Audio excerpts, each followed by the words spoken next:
everyone, my name is Mike Lang. I'm the CancerBridges Survivor Network Coordinator, and today I'm here at the Tom Baker Cancer Center with Lisa Lamont, who is a clinical social worker here.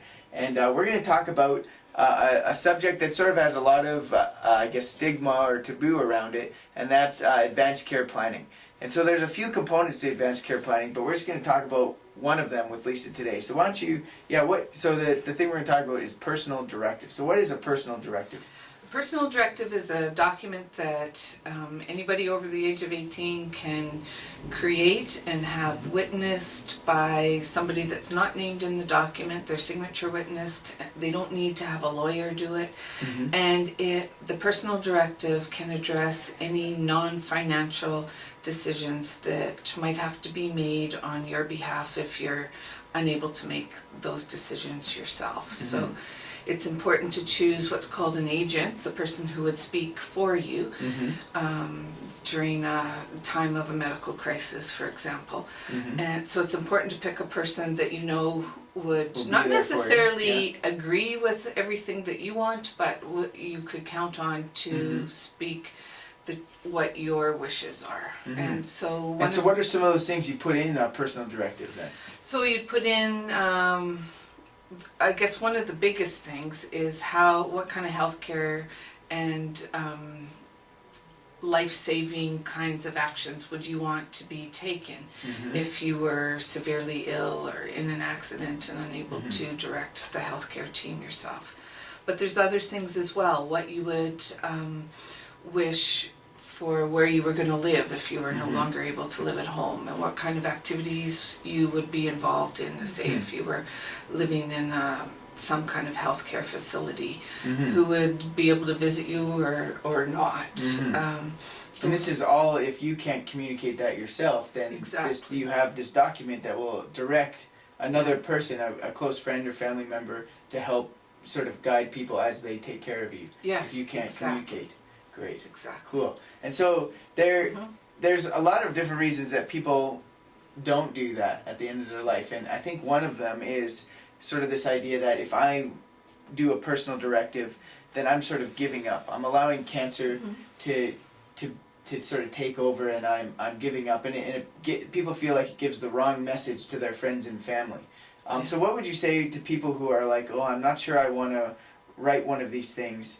What would you say to those people? The first thing I usually say to people is that everybody over the age of 18 should have one of these documents, because if a child is in an accident or in some kind of sudden healthcare problem comes up, parents are legally allowed to make decisions for them, but nobody else is, you know.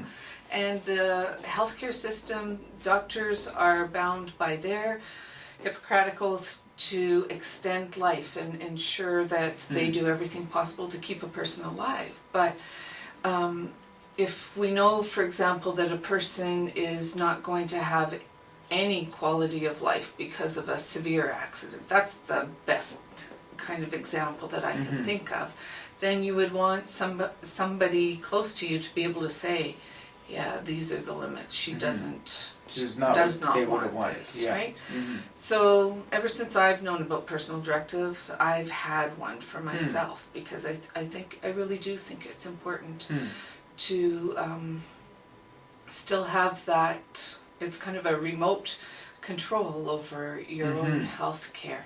Oh, that's a good analogy. When I talk to people about writing one, if it's somebody who's affected by cancer, I encourage them to take the information and share it with their family. Like if there's 5 adults in their family, take 5 of these and make it a family thing or a couples thing, that both partners are writing a personal directive, so that they understand and kind of knock the legs out of that myth about giving up, because that really isn't what it's about.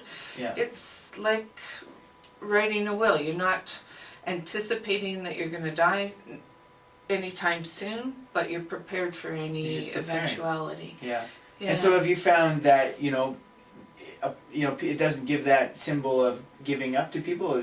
Has it actually helped relationships once? Oh, definitely. Yeah. And more often than not, I'm the one that raises the question about, do you have a personal directive, and would it be okay if I talked about that? a little bit. And once I have,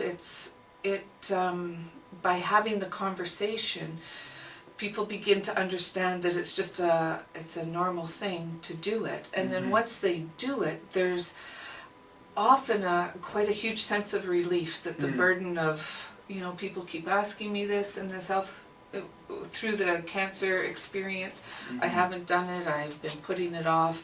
So then they have that additional burden of procrastination or trying to use their mental and emotional energy to push that away because it's so worrisome, and there is significant relief. It really The other helps.